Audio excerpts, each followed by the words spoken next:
আজ আমি পাঠ করে শোনাব আশাপূর্ণা দেবীর লেখা একটি ছোট গল্প, খুন। গণেশ চৌকিদার থানার ঠিক পিছনের রাস্তাটার ধারেই 5 আইন ভঙ্গ করতে দাঁড়িয়ে পড়ে। অবচেতনিক অভ্যাসেই এদিক ওদিক তাকালো, আর তখনই দেখতে পেল হতভাগাটাকে। রোজকার মতোই উগ্রচণ্ডা মূর্তিতে হনহনিয়ে আসছে।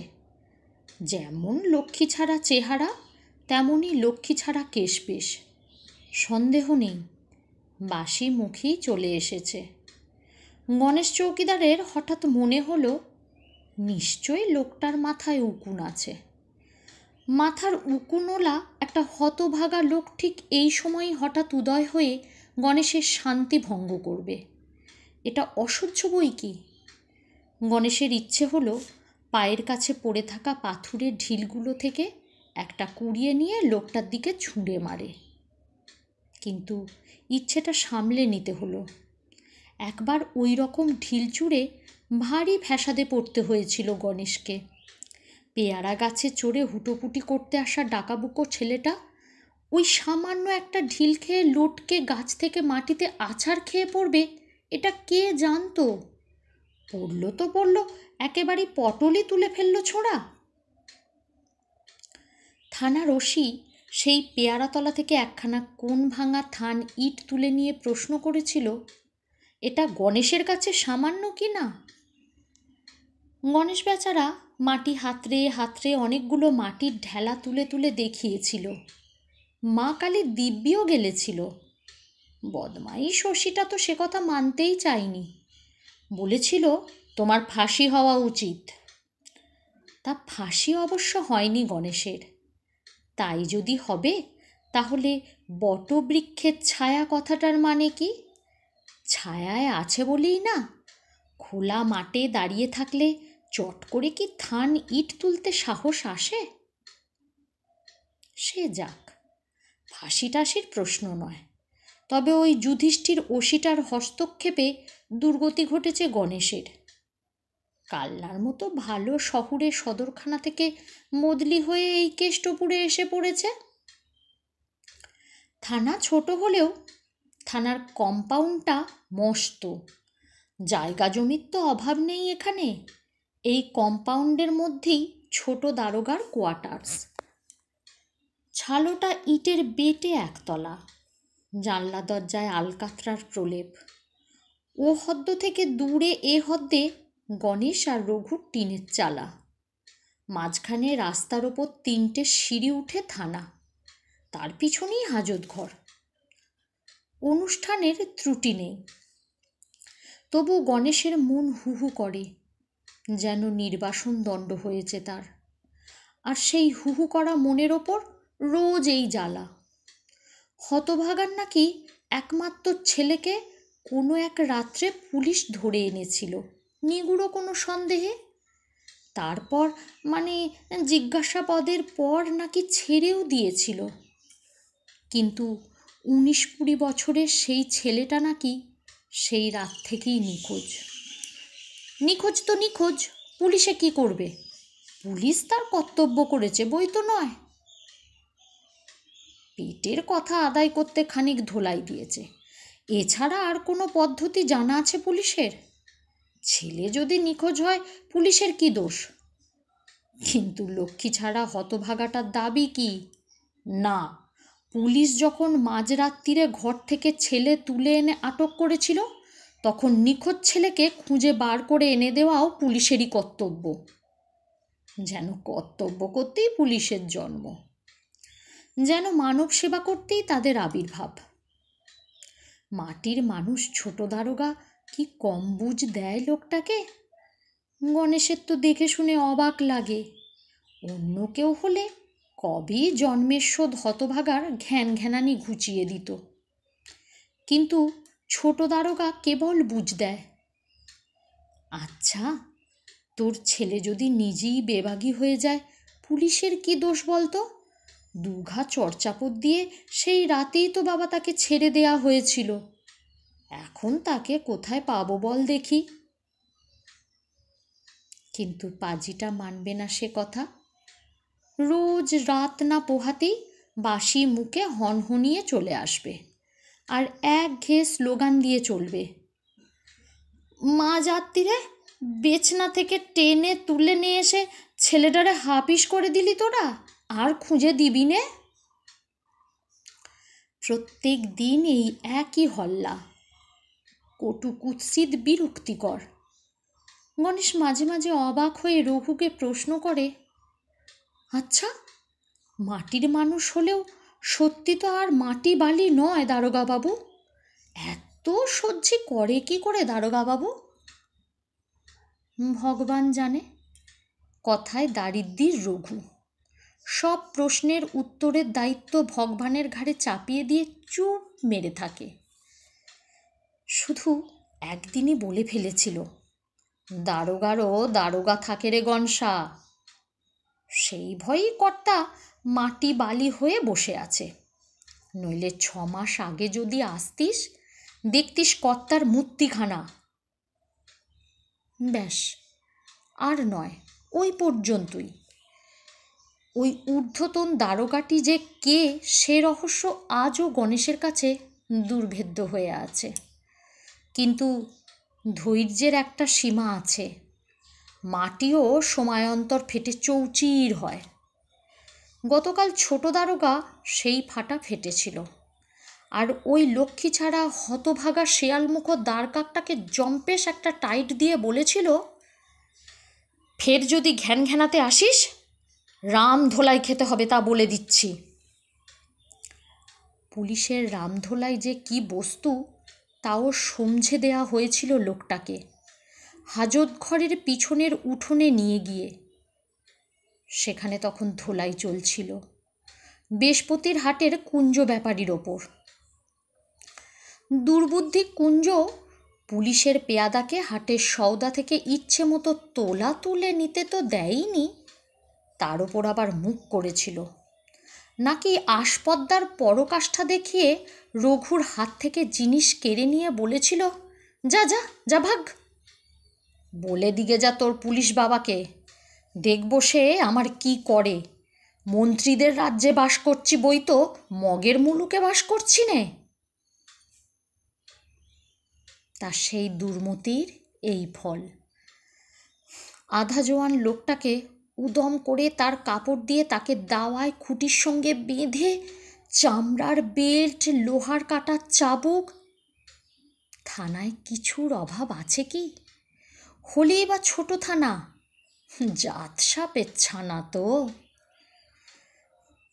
এক এক ঘা কোড়া খাচ্ছিল কুঞ্জ আর চিৎকার মারছিল, আমি ওসব কথা বলি নাই, আমি ওসব কথা বলি নাই, মিছে কথা, সব মিছে কথা।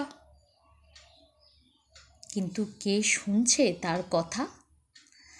তা সেই দৃশ্য দেখে যাবার পরও আবারও আজ এসেছে লোকটা। প্রাণে ভয় ডর বলে কিছু নেই, ছোট দারোগা যা বলে তাই নয় তো। ছোট দারোগা বলে পাগল পাগল, বদ্ধ পাগল। হল্লার মাত্রা বেশি বাড়ালেই দারোগা গণেশ আর রঘুকে হাঁক পেরে ডেকে বলে, পাগলাটাকে ধরে নিয়ে গিয়ে বনে জঙ্গলে শেয়াল কুকুরের মুখে ছেড়ে দিয়ে আয় দিকি, আর তো সয় না, আচ্ছা এক ফ্যাসাদে পড়া গেছে। কিন্তু এইটুকু বলেই যদি ক্ষান্ত হতো কর্তা, তাহলে যা করবার গণেশ আর রঘুতেই করে ফেলতে পারত। শেয়াল কুকুর বাঘ ভাল্লুক হাঙর কুমির যাই দরকার হোক, মানুষ আর কোন ভূমিকাটা না নিতে পারে? পারলে কি হবে, ধরে নিয়ে যাবার হুকুমের সঙ্গে সঙ্গেই যে দারোগাবাবু আর এক হুকুম জারি করে বসে, মারধর করিস নে বাপু, মারধর করিস নে। পাগল ছাগলদের শুনেছি বেটরে লেগে ফেগে গেলে রক্ত বমি হয়ে চড়িয়ে ওল্টায়। কে জানে পুঁথি পড়া বিদ্যে বলে না জ্ঞান গোচরের বিদ্যেই বলে, যাই হোক বলে তো, তারপর আর কি করবার থাকতে পারে গণেশদের? গণেশ রাগে গড়গড় করতে করতে চুপি চুপি বলে, দারোগা বাবুটা বেটা ছেলে না মেয়ে ছেলে রে? আজকাল তো মেয়ে ছেলে সব হয়, জজ, ম্যাজিস্ট্রেট, উকিল, ব্যারিস্টার সব কিছু। আর প্যান্টুলনও পরে মেয়ে ছেলেরা, নির্ঘাত মেয়ে ছেলে, নচেত এত অপমান গায়ে বেঁধে না। রঘু খি করে হেসে বলে, ঘরের মধ্যে তো জলজ্যান্ত একটা পরিবার বসানো আছে। তোর কপাল মন্দ, তাই কর্তার আসল রূপটা দেখতে পেলি নে। এই বান খাওয়া মূর্তি দেখছিস? কিন্তু আড়ালে যা বলুক, সামনে তো আর অবাধ্য হতে পারে না। তাই নিষ্পিস করা হাত দুটোকে কোনো মতে বশে এনে শুধু লোকটাকে দুজনের দুদিক থেকে ধরে হিচড়োতে হিচড়োতে নিয়ে চলে যায়।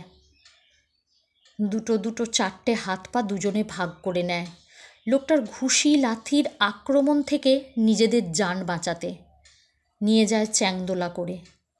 থানার এলাকা ছাড়িয়ে ছুঁড়ে ফেলে দিয়ে আসে কাঁটা বনে, শ্যাওলার পুকুরে, আর মুখটা চালিয়ে যায় সমানে। তাতে তো আর পাগলের রক্তবমির ভয় নেই, গণেশেরই যেন বেশি রাগ। লোকটার ওপর কী কারণে গণেশের এত রাগ, তার ঘটিত পূর্ব আক্রোশ কোনো পূর্বকালের আছে কি না, তাই এত নিষ্পিস করে কিনা তার হাত কে জানে। তা ঠিক নয়। চাকরি জীবনে জীবন ভোর যা দেখে অভ্যস্ত, তার ব্যতিক্রম দেখে ছটফটানি ধরে গণেশের। ধোলাই খাবার এমন প্রকৃষ্ট কারণ থাকতেও লোকটা ধোলাই খাচ্ছে না, এটা কি সহ্য করার মতো ব্যাপার? হাতের সুখী যদি না করতে পেল, তবে আর পুলিশে কাজ করতে আসা কেন? তবে গতকাল একটু যেন আশার আলো দেখতে পেয়েছে গণেশ। দারোগাবাবু কাল আচ্ছা করে শাসিয়েছে লোকটাকে। ফের যদি এসে হল্লা করে তো রেয়াত পাবে না, এমনকি কুঞ্জ ব্যাপারীর ধোলাইয়ের দৃশ্যটা দেখিয়ে সমঝে দিয়েছে, এটা কিছুই নয়, আরও যা যা পদ্ধতি আছে শুনে রাখ। ভয়ঙ্কর বিভৎস সেই পদ্ধতিগুলো অবলীলায় শুনিয়ে দিয়েছিল দারোগাবাবু। শুনতে শুনতে আহ্লাদে গায়ের রোম খাড়া হয়ে উঠেছিল গণেশের। আহা, আছে এসব ব্যবস্থা কেষ্টপুর থানায়? তবে এও ভেবেছিল সে, রোমাঞ্চ অনুভব করার সুখ আর গণেশের ভাগ্যে হবে না। এসব শুনে কাল আর আসবে না লোকটা। আশ্চর্য, আজও সেই একইভাবে এসে হাজির হয়েছে লোকটা। কাল কোথায় ফেলে দিয়ে এসেছিল ওকে গণেশরা যেন? ধান কেটে নেওয়া শুকনো ক্ষেতের মধ্যে না, ছুরির আগার মতো ধারালো খড়ের আগার ওপরে? গণেশের আরব্ধ কাজ না সেরেই মুঠোয় চাপা নিমকাঠিটা দাঁতের ফাঁকে আটকে নিম পাতার রসে জারিত গলায় বলে ওঠে, আবার আজ এসেছিস শালা, পেরানে তোর ভয় নেই? লোকটা হন হনিয়ে এগিয়ে যাচ্ছিল। ঘুরে দাঁড়িয়ে লাল লাল চোখ দুটোয় আগুন ছিটকে বলে, চোপড়াও হারামজাদা শুয়োর, তুই বলবার কে? তোর কাছে এইছি আমি? হ্যাঁ, কি বললি তুই? গণেশ প্রথমটা প্রায় হতচকিত হয়ে যায়। অবিশ্বাস্য বিস্ময়ে কয়েক সেকেন্ডের জন্য যেন বোকার মতো তাকিয়ে থাকে লোকটার দিকে। চুলগুলো নোংরা ধুলো মাখা চারটি পাটের মতো, গাল ভর্তি খোঁচা খোঁচা কাঁচা পাকা দাড়ি, পরনে একটা বর্ণহীন লুঙ্গি, গায়ে একটা ফালি ফালি শার্ট, পুরো পাগলের চেহারা, আর জ্বলন্ত আগুনের ঢেলা লালচে ধকধকে চোখ দুটো যেন ওই চেহারার সমাপ্তি রেখা, শেষ তুলির টান। তা যাই হোক, তবু আজ পর্যন্ত গণেশ চৌকিদারকে এইভাবে অপমান কখনো কেউ করেনি। গটগটিয়ে আসে, দারোগার বাসার সামনে গিয়ে হল্লা করে, যদিও চেঁচানিটা নৈবত্তিক। সালার পুলিশ ছেলে খুঁজে এনে দেবে না মানে? তোর বাবা দেবে। মা যাত্রীরে ছেলেটারে বেচনা থেকে টেনে তুলে নিয়ে এসে হাপিস করে দিয়ে এখন মিচে করে বলছিস কিনা সে বেবাগী হয়ে গেছে? কেন কেন কিসের দুষ্কে বেবাগী হতে যাবে দুধের বালক ছেলেটা আমার? বল, কোথায় গুম করে রেখেছিস তারে? কোথায় চালান করে দিছিস? ঘুরিয়ে ফিরিয়ে এই কটা কথাই বলে যায়। নতুন কথা পাবে কোথায়? পেটে বোমা মারলে বেরুবে? রোজ সকালে এই একঘেয়ে কথা শুনতে শুনতে গণেশের ইচ্ছা হয় ওই শিরফোলা গলাটা টিপে দিয়ে জন্মের শোধ আওয়াজ ঘুচিয়ে দেয়। কিন্তু হবার জো নেই সেটা। ছোট দারোগা যে কালার পার্ট প্লে করে তক্ষুনি। অনেকক্ষণ হয়ে গেলে তবে গণেশ আর রঘুকে হাঁক পেরে বলে, এই পাগলটাকে ধরে শেয়াল কুকুরের মুখে ফেলে দিয়ে আয় তো। তবে কাল পরিস্থিতি অন্যদিকে গড়িয়েছিল। আজ আবার এই। গণেশ বিস্ফোরিত চোখে বলে উঠল, অ্যাঁ, কি বললি তুই? লোকটা সে কথার জবাব না দিয়ে হন হনিয়ে এগিয়ে যাচ্ছিল। গণেশ পিছন থেকে তার ঘাড় চেপে ধরল। কড়া গলায় বলে উঠল, যত বড় মুখ নয় তত বড় কথা।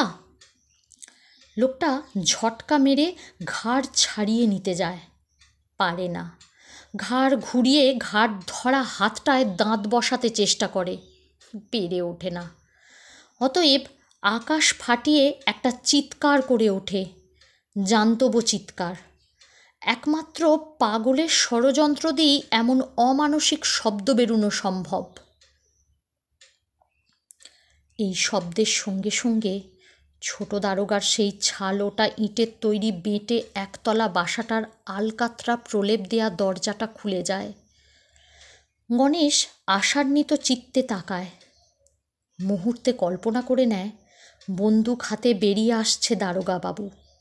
নিদেন পক্ষে শঙ্কর মাছের লেজের চাবুকটা। কিন্তু এটা কি হলো? দরজাটা খটাং করে খুলল কে? গণেশ যদি দিনে কানা হয়ে ভুল না দেখে থাকে তো স্পষ্ট দেখতে পেল একটা চওড়া পাড় শাড়ির আঁচলের কোণ।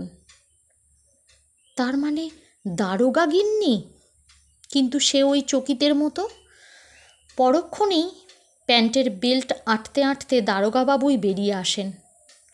গণেশের মনে হয় এক্ষুনি একটা প্রলয় কাণ্ড ঘটে যাবে। আকাশ থেকে চন্দ্র সূর্য খসে পড়বে, শব্দ তাণ্ডবে বুক কেঁপে উঠবে। প্রত্যাশার পাত্র হাতে নিয়ে দাঁড়িয়ে থাকে গণেশ। কিন্তু কোথায় কি, কোথায় সেই প্রলয়ঙ্কর গর্জন? বেল্ট আঁটতে আঁটতেই গণেশকে বলে ওঠেন দারোগাবাবু, এই এই কি হচ্ছে? ছাড়, ঘাট ছাড়, ছাড় শিগগিরি। অতএব ছাড়তেই হবে। মনের ঘেন্নায় মনে হয় গণেশের চাকরিটাই ছেড়ে দেবে। এই আলু ভাতের চাকরি আর নয়। দারোগাবাবু এখন যথারীতি মিঠে গড়া গলায় প্রশ্ন করেন, আবার এসেছিস আজ তুই? কি বলেছিলাম কালকে তোকে? উফ, কি অসহ্য, কি অসহ্য। ঘাড় ছেড়ে দিতে বলায় যতটা না অপমান হয়েছিল গণেশ, তার 4 গুণ আহত হলো দারোগাবাবুর এই খাদে নামা কণ্ঠস্বরে। গণেশ হেট মুন্ডে দাঁড়িয়ে থাকে, কিন্তু কানটা তো হেট করা যায় না। তাই কানে এসে ঢোকে, আপনি আমার ছেলে খুঁজে এনে দেন, আমিও আর আসবনি। বন্ধ দরজার এপিঠে দাঁড়িয়ে পুলিশ নামক একটা অশরীরী আত্মাকে নৈবত্তিকভাবে তুইতকারি করা যায়, কিন্তু সামনে দাঁড়ানো জলজ্যান্ত ব্যক্তি মানুষটাকে কি আর তা করা যায়? লোকটা তাই এখন আপনি দিয়েই আবেদন জানায়, আপনি আমার ছেলে খুঁজে এনে দেও, আমি আর আসবনি। দারোগা ক্রমশ ধৈর্য হারান। ফের সেই একঘেয়ে কথা, হারামজাদা শুয়োরের বাচ্চা, তোর ছেলে আমায় বলে কই হারিয়ে গেছে যে তাকে আমি খুঁজে এনে দেব? পাগলের মাত্রা জ্ঞান থাকে না, তাই সেও সমান গলা চড়ায়, মুখ খারাপ করবে নি বাবু, যা বলবে ভদ্রলোকের মতন বলবে। কি কি বললি? পাগল ছাগল বলে ছেড়ে দিই বলে বড় বার বেড়েছিস না? এখনও বলছি, ভালো চাস তো বেরিয়ে যা, নইলে। নইলে?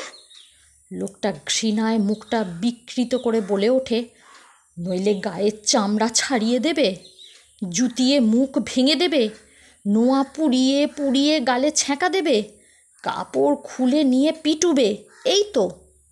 তা করো, কিন্তু ছেলে আমার চাই চাই। গণেশ অবাক হয়ে দেখে রাগে অপমানে ছোট দারোগার সর্বাঙ্গ কাঁপছে, চোখ দিয়ে আগুন ছিট করছে। তবু ছোট দারোগা কেন কে জানে নিজেকে সামলাচ্ছে। ছোট দারোগার খোলা দরজার আড়াল থেকে মাঝে মাঝে যে একটা চওড়া পাড় শাড়ির আঁচল বাতাসে উড়ে উড়ে একবার দৃশ্যমান হচ্ছে, সেটাই কি তার কারণ? কিন্তু ওটা তো দারোগার পিছন দিকে। কই, পিছন পানে তো তাকাচ্ছেন না বাবু। তাকাচ্ছে না, তবু মনে হচ্ছে বুঝি তাকাচ্ছে, আর তাকাচ্ছে বলেই নিজেকে সামলাচ্ছে। আবার গলা নামিয়ে বলছে, পাগলকে আর কি বুঝ দেব বাবা, তোর ছেলেকে খুঁজে এনে দেবার সাধ্যি পুলিশের বাবারও নেই, কে জানে কোন চুলোয় গেছে। পাগল যখন তখন ক্ষেপে উঠবার অধিকার তার আছেই। সেই খ্যাপা গলায় লোকটা পরিত্রাহী গলায় চেঁচায়, মিচে কথা বলছো আপনি, আপনি জানো কোথায় তারে চালান করে দেছো, পুলিশের বাপের সাধ্যি নাই, তার অসাধ্যি কিছু আছে নাকি? কাউর প্রীতি সন্দেহ হলি আপনারা সজ্ঞ মত্তে পাতাল ফুঁড়ে তারে খুঁজে বের করেন না? শ্যালের গর্ত থেকে উঠকে বের করতে পারো আপনারা, মায়ের গর্ভ থেকে হিচড়ে টেনে আনতে পারো, আর আপনাদের হেফাজত থেকে একটা ছেলে কঞ্জুরের মতো নুপে গেল, তার সন্ধান নিতে পারো না? আলবাত পারতি হবে। কেনে, গরিব বলে মানুষ না? তার মা বাপের পেরানটা কি পেরান নয়? আজ আজ আপনার ছেলেটারে যদি কেউ ধরে নিয়ে গিয়ে গুম করে রাখে, কেমন লাগবে, কেমন লাগবে আপনার? হ্যাঁ হ্যাঁ, কী বললি? অকথ্য একটা সম্বোধন করে দারোগাবাবু চিৎকার করে ওঠেন, তুই আমায় ভয় দেখাচ্ছিস? গণেশ, রঘু, যা তো এটাকে নিয়ে গিয়ে রামধোলাইয়ের কলে ফেলগে যা। শালা ঘুঘু দেখেছে ফাঁদ, ফাঁদ তার দেখেনি, যা পিটিয়ে তক্তা বানিয়ে। কাঁপতে কাঁপতে বোধহয় কথা শেষ করতে পারেন না ছোট দারোগা, কিন্তু যা বলা হয়েছে তাই তো যথেষ্ট। উৎফুল্ল উত্তেজিত দুই বীর সতেজে এগিয়ে আসে, কিন্তু মুহূর্তে পাথরের দেয়াল বনে যায়, এমনকি পাগলাটাও। দরজার পাশ থেকে এক্কেবারে সেই খোলা উঠোনে চলে এসেছে সেই চওড়াপাড় শাড়ির আঁচল, আর সে আঁচল বাতাসে এত উঠছে বলেই আঁচলের অধিকারিণীর মুখ মাথায় আবরণ দেবার দায়িত্বটাও ভুলে গেছে। সেই নিরাবরণ মুখ থেকে স্পষ্ট আর তীব্র একটা কণ্ঠস্বর যেন ছুরির ফলার মতো বেরিয়ে আসে, কষ্ট করে আর অত বোঝাবার দরকার কি? যা বোঝবার তা তো ওরা বুঝেই নিয়েছে। মেরে তক্তা বানিয়ে ফেলার পর আর কি করতে হয় সে কি ওদের অজানা? কি গো বাবারা, জানা নেই তোমাদের? এই ঘৃণা আর বিদ্বেষে ভরা হিংস্র মুখটা যেন সমস্ত পরিবেশটাকেই পাথর করে দেয়। বাবারা স্তব্ধ নিষ্পন্দ, কিন্তু তাদের বাবা বোধ করি বরদাস্ত সীমা ছাড়ায় বলেই পাথর হয়ে যাওয়া পরিবেশটাকে ফাটল ধরিয়ে গর্জন করে ওঠেন, তুমি কি কি করতে এখানে ভেবেছ কি? তুমি যাও ভেতরে যাও। তুমির মুখে আরও হিংস্র হাসি ফুটে ওঠে, না গেলে আমারও এই ধোলাইয়ের ব্যবস্থা হবে, তা হয় হোক। ফিরে দাঁড়ান পাগলাটার দিকে, স্থির গলায় বলেন, তা তোমায় এই আজ বলে দিচ্ছি বাপু, এদের হাত থেকে বেঁচে যদি বাড়ি ফেরো তো ছেলে খুঁজতে আর এসো না, এ পৃথিবীর কোনোখানি খুঁজে পাওয়া যাবে না তাকে, বুঝতে পেরেছ তুমি? আর এসো না। এই ছোট দারোগা বাবু তো তাকে সেই রাত্রিরেই। ঘটনাটা কি ঘটেছিল রঘু? তুমি তো ছিলে। শুধু রাগের ওপর একটা থাপ্পড়, তাই না? আর তাতেই তো। গণেশ অবাক হয়ে ওই মুখটার দিকে তাকায়। জীবনে অনেক হিংস্র মুখ দেখেছে গণেশ, কিন্তু এরকম কি দেখেছে কখনো? গণেশের চোখের সামনে থেকে একটা ঝাপসা পর্দা সরে যায়। ও, এই তাহলে সেই দারোগার উপর দারোগা, ঘরের লোকের হাতেই মরণবান। তাই দারোগাবাবু এমন নখ দাঁতহীন। ফাঁস হয়ে যাবার ভয়। অবশ্যই ফাঁস হয়ে গেলেই যে ফাঁসির দড়ি গলায় উঠবে সে ভয় নেই। সামান্য মানুষ চৌকিদার, তারই ওঠে না তো তার ওপরওয়ালাদের? তবে ফ্যাসাদ তো আছে। ঘরের লোক ফাঁস করে দিল। কি লজ্জা, কি লজ্জা! ওপরওয়ালার মুখের দিকে তাকাতে পারে না গণেশ। ভয় হচ্ছে আগুনের মালসাটা বুঝি ভেঙে ছত্রখান হয়ে দাউ দাউ করে জ্বলে উঠবে, অথবা এই লোকটাই তার ওপর ঝাঁপিয়ে পড়ে। পাগলে কি না করতে পারে। দুজনে দুদিক থেকে শক্ত করে চেপে ধরবার জন্যে আলগোছ হয়ে থাকে, কিন্তু আশ্চর্য, কোনো দিকে কিছুই হয় না। জায়গাটা যেন বোবায় ধরেছে। লোকটা ফ্যাল ফ্যাল করে একবার ওই মুখটার দিকে তাকায়, যে মুখটা থেকে এক্ষুনি একটা অমুক বাণী উচ্চারিত হলো। তারপর হঠাৎ দু হাতে মাথা চেপে হাউ হাউ করে কেঁদে চেরা ফাটা গলায় বলে ওঠে, দারোগা বাবু তো মারেন নাই মা ঠাকুরুন আমার ছেলেটারে। সে তো আমার ছেলে। আমি যে আমার জল জীবন্ত ছেলেটারে বুকের মধ্যে ভরে দিন গুজরেছিলাম বেশ ভালোভাবেই। আপনি আমার সেই আস্ত ছেলেটারে এক কোপে খুন করে ফেলালে গো, এক কোপে খুন করে ফেলালে। কোনো দিকে তাকায় না, হনহনিয়ে চলে যায়। কারোর মনেও পড়ে না ওকে ধরবার দরকার ছিল। কিন্তু গণেশ চৌকিদারের কি সম্পর্ক এ ঘটনার সঙ্গে?